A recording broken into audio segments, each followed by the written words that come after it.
Well, hello everybody. Welcome to part 3 of the Model A chop. This time I'm going to be covering the rear quarter, and honestly this part kind of kicked my butt a little bit. Not able to do any kind of metal finishing to it because I'm not very talented at the hammer and dolly. Still learning a lot of stuff on that. But, you know, it doesn't look that great the way it is, but I am going to use a little body filler on here and it'll be fine. You'll see in the video on the second one here that I didn't use clamps, and I'll explain what I did there, and that by far is the best way. Really worked out pretty well. So here's part 3. Hope you enjoy it. So the hardest part so far that hasn't been lining up well is this rear corner on each side, between, you know, like the seam line here and then about here. It just sticks out, and I mean it sticks out a good 1/8 of an inch. So what I did is I'm going to try, I cut a slice right there, and I'm going to try to just kind of pull this in or bang this in and close this gap up, and we'll see how it goes. That one slice there looks like it's going to work. I was able to pull it in with these little clamps. Feels pretty good, looks good from the side profile. It's a tiny bit higher up here. Of course it's wider, so you're going to see that, but it's like, you know, maybe a 32nd of an inch maybe difference, but I think that's pretty good. So I'm going to put some spots on there and go from there. It's got the back all welded up now, both sides. I did that one slice here too, and then it was still out from the bottom, but as I welded it up, of course it shrinks, so it brought it in, and I just kept welding down this until this was lined up, and then I tacked it. So it worked out pretty good. There is a little bit of a dip in here, but you know, I'm not opposed to a little body filler. I'm no metal finish guy, so got that done. Got this window all done. So now I'm going to move up to the front, see what I can do there. Okay, for the driver's side A-pillar, I just pulled it out and made it flush with this front corner and tack welded it. And I went ahead and sliced this up. There's a bracket back here that's holding these two together, so there's really no sense going up there unless you move the bracket. So I only went to there, and then I was able to pull this portion out, get it flush there, get it flush in this corner, and I'm going to go ahead and this area is straight originally. It's where the door hinges and everything, so I didn't really change where the hinge was, which is good. It's what I wanted to do, is not change that. If I need a little bit of adjustment, I do have them off, so I can adjust a little bit. But this is pretty straight now. I mean, obviously there's a little bit of a change right here, but that's plenty close enough not to notice anything. So I'm gonna go ahead and weld this up, and see if I can't weld this up too. And then once I got this welded on partially, cut a little slice right here and just bang this side in with a hammer a little bit, and it lines up good, so now I can weld all that up. And driver's side A-pillar is done. Blended all this in, welded this inside or outside here.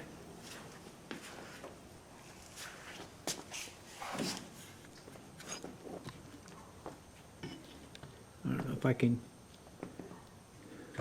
get a light in there or not. Got that all welded up. That's going to be covered, but I welded on the inside there also. I ran a bead up the spot where I sliced it. So that's nice and strong, blended in, looks good. Finished off the passenger side A-pillar, just like the driver's. Same thing. Came out real nice. Metal finished up and looking pretty good. And I started on the B-pillar. The B-pillar has an inner structure here. Maybe I can show you. Let's see. Yeah. There's an inner structure there. So I took my Dremel and I trimmed off the sorry for the camera. Trimmed off the outside metal so I can get into the inner structure and weld that up. So it's a little stronger. The plan is to weld this up.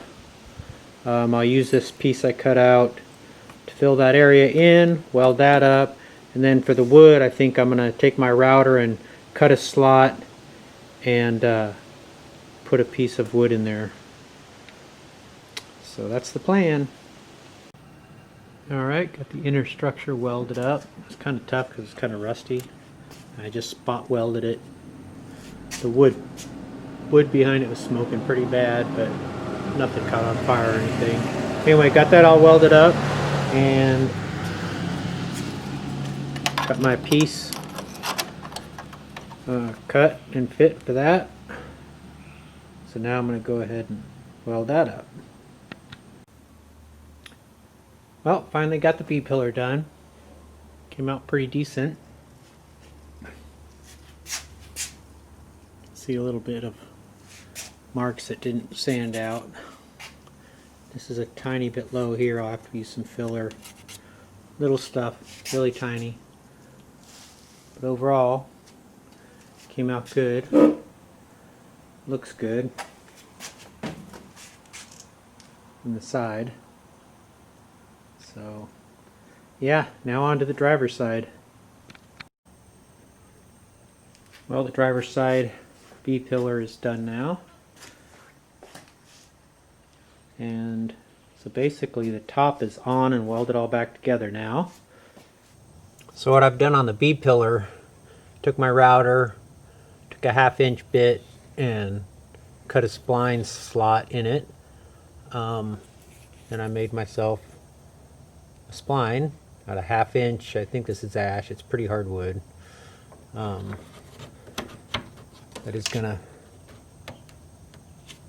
fit in there like that, and I'll glue it in, and that'll bring some of the strength back to the inside of the B-pillar wood. Then I welded the inside of the B-pillar metal, so should be pretty close to stock strength.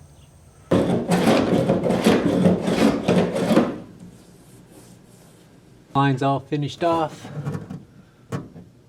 playing nice and flush. Came out pretty good, I think. Top is on and welded all back together now. So I'm going to start working on the doors. The main thing on the doors is the window track. You know, the glass is flat, it can't bend, so let's see. You know, the window track right here has to be straight. So what I did is I sliced it up and I stopped kind of near the corner here at the top, and that allowed me to just push this out and make it nice and straight. And then on the other side, for this side here, since the hinge is here, I sliced right on the corner, and that enabled me to pull this out. And I went almost up to the top, but I didn't disconnect it so it stayed aligned. So now that window track straight up and down. The window won't have any problem going up and down. And same thing on the other side too, just a slice all the way up to the top backlighting's not going to let me get you a good shot. Here, let me spin it around.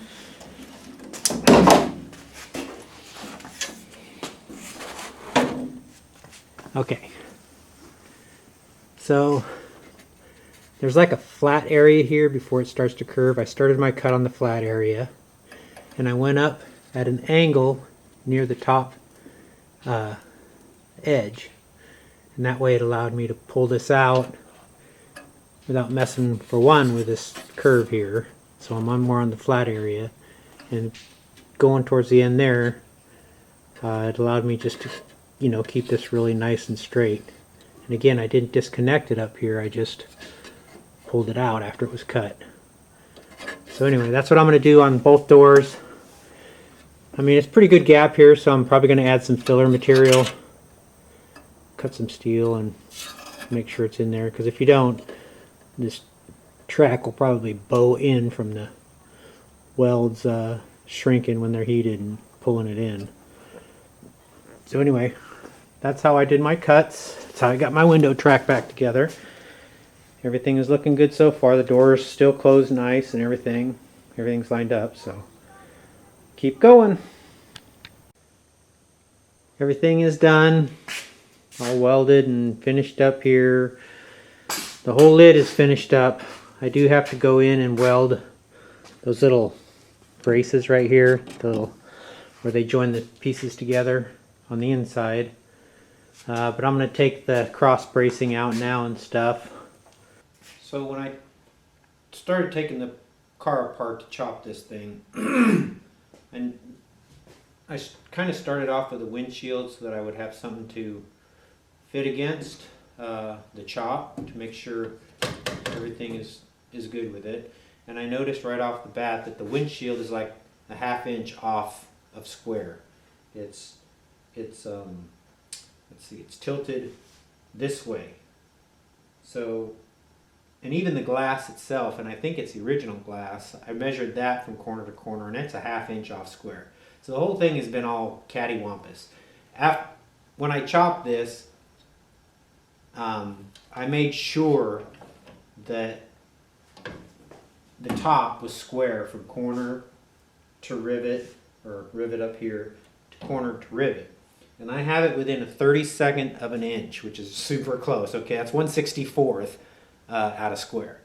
So I know that the top is square, and I know that the windshield is out of square. So what I'm going to do is I'm going to just shift this over a little bit. What I'm going to do is I'm just going to make a slice here, but don't go all the way through.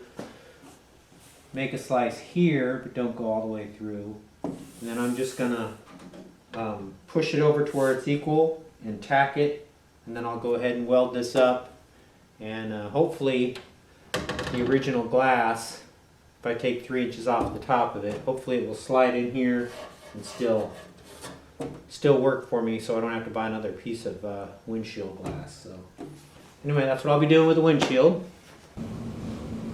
Alright, so the window frame is done now. You know, like I said earlier, I split this and welded it, moved it over and welded it back in. At the top, what I did here, I took off the 3 inches at the top of the windshield frame, so I just had to cut this 45 and re-drill this hole and then 2 other holes that are in this window frame that keeps it together. The swing arm bracket, the holes used to be right here. I welded them up. Well, first what I did is I measured exactly 3 inches down from those holes, drilled holes, so I knew where to put the bracket. And then I welded up these holes nice and flush. And then down here, when I took this off, I had to drill out the rivets. Well, I couldn't find any rivets locally, so what I did is I got a brass screw and just peen the head over like you would a rivet. So that's in there good. And then hooked up my swing arms, and yeah, everything is good. The only thing left to do on that is to get the glass cut and then put in the window setting stuff, and that's about it. So that came out well. and it sits nice and flush and everything, and it's even. The good thing is now it's even on both sides, like right here and right here is equal distance. One thing, you can shift the whole windshield this way or that way just by tapping it with a hammer, because in the hinge slot here it'll move sideways, so you can level it out that way, which is cool. And that's what I did. So anyway, windshield frame is done. Alright, finished up all the garnish molding. All I did is put it up there, marked basically the same spot that I chopped the top, and then I took 3 inches out. Same with the back window. Just marked it basically where I chopped the top, and then marked 3 inches out, cut it out, welded it all back together. Everything fits good. And I finished off the final garnish moldings, the windshield swing arm moldings. All I did is cut 3 inches out, and then had to slice and dice this part down here a little bit, and re-drill this hole, countersink it. But anyway, they came out nice. They fit real good. Got that one done. Driver's side done also. So that actually completes all the metal work for the chop. So pretty happy with that. I'm going to end this part 3 with that. There is going to be a part 4 because I still have to lower my seat and steering wheel, I think about 3 inches also, so I sit about the same in the coupe. So that'll be on the next video. Thanks for watching. See you on the next one.